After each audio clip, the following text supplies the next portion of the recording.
Napoleon Bonaparte, 1800. Napoleon Bonaparte, still first consul of France and not yet emperor, is on his way to the opera in Paris. His carriage rattles down Rue Saint-Nicaise, crowded with holiday revelers. Suddenly, a horse-drawn cart explodes in a massive fireball, a machine infernal packed with gunpowder and shrapnel timed to kill him. The blast levels buildings, kills 22 people, and injures dozens more. But Napoleon's coach had just sped past, seconds before the detonation. Shaken but unharmed, he still attends the opera, projecting calm and control. The failed assassination carried out by royalists hoping to restore the Bourbon monarchy backfires. Public anger grows against the extremists, and Napoleon's power only strengthens. The Infernal Machine could have ended his rise. Instead, it cleared the way for him to crown himself emperor just 4 years later. Vladimir Lenin, 1918. The Russian Revolution is still fresh, civil war raging between the Bolsheviks and their enemies. Lenin finishes a speech at a factory and walks toward his car. Suddenly, a woman steps forward from the crowd. Fanya Kaplan, a socialist revolutionary who despises Bolshevik rule. She raises a revolver and fires 3 shots. 2 strike Lenin in the shoulder and chest, 1 grazes his neck. He collapses, bleeding heavily. Doctors fear he won't survive, but against the odds, he pulls through. Lenin's recovery is slow, and his health never fully returns, but politically, the attempt is devastating for his opponents. The Bolsheviks seize on it as proof of counter-revolutionary terror. The failed assassination triggers the Red Terror, a brutal crackdown on dissent. Kaplan is executed days later. Lenin lives, but the wounds weaken him for the rest of his short life. Benito Mussolini, 1926. Mussolini, already dictator of fascist Italy, is leaving a speech in Bologna. As he strides through the cheering crowd, an Irish woman named Violet Gibson pulls a pistol from her coat. She fires point blank at his face. The bullet grazes his nose, missing by millimeters. She pulls the trigger again. The gun jams. Security pounces, beating her nearly to death before police drag her away. Mussolini, bloodied but alive, insists on continuing his parade as if nothing happened. It's not the only attempt. Mussolini survives at least 4 live assassination tries in the 1920s, including bombs and more gunfire. Each failure feeds his propaganda. He presents himself as a man protected by destiny, untouchable.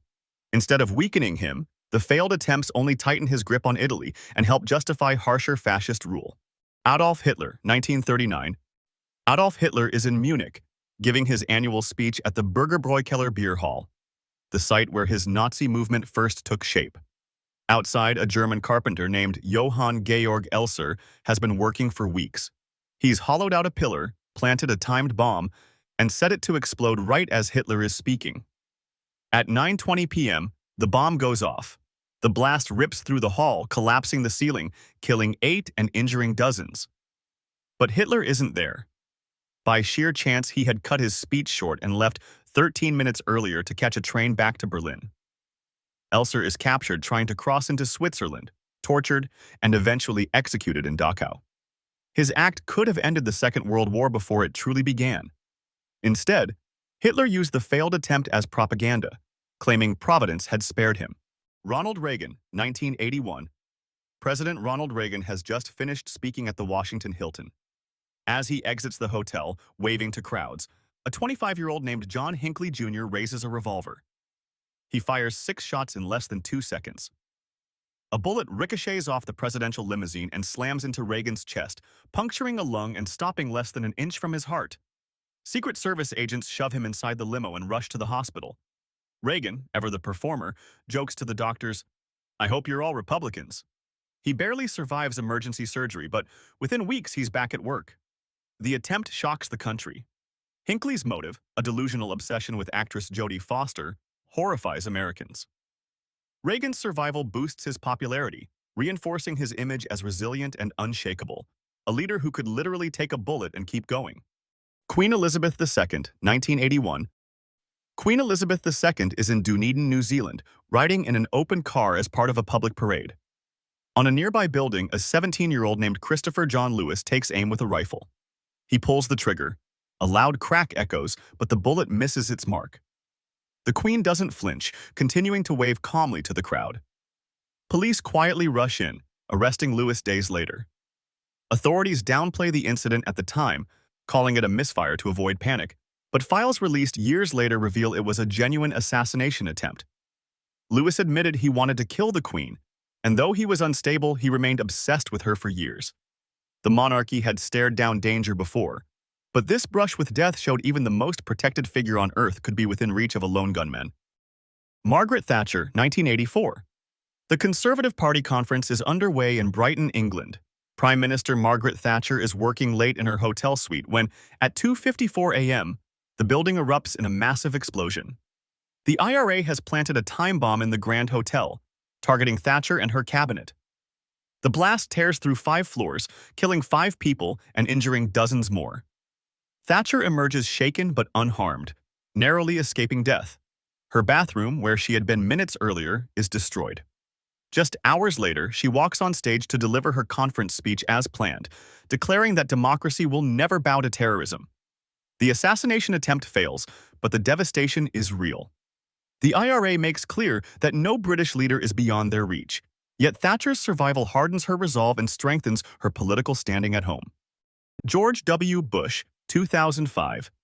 President George W. Bush is in Tbilisi, Georgia, giving a speech to a massive crowd in Freedom Square. Security is tight, but in the middle of his remarks, a live Soviet-era grenade comes sailing through the air. It lands just 65 feet from the podium. Thousands panic, but by sheer luck, the grenade doesn't explode.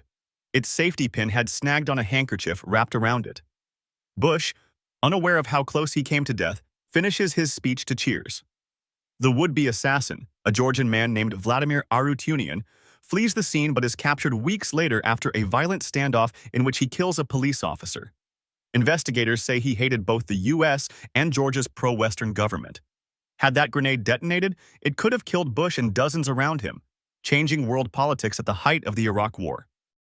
Donald Trump, 2024. President Donald Trump is on stage at a campaign rally in Butler, Pennsylvania. Thousands are gathered when, suddenly, gunfire erupts.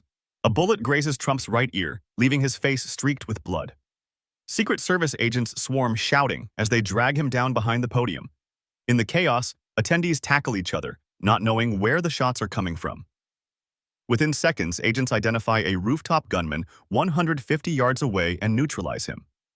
Trump, stunned but alive, rises to his feet, raises a clenched fist to the crowd before being rushed away. The dramatic images spread instantly across the world.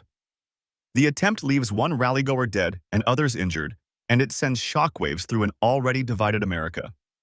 Trump survives, but the failed assassination cements the rally as one of the most surreal and dangerous moments in modern U.S. political history.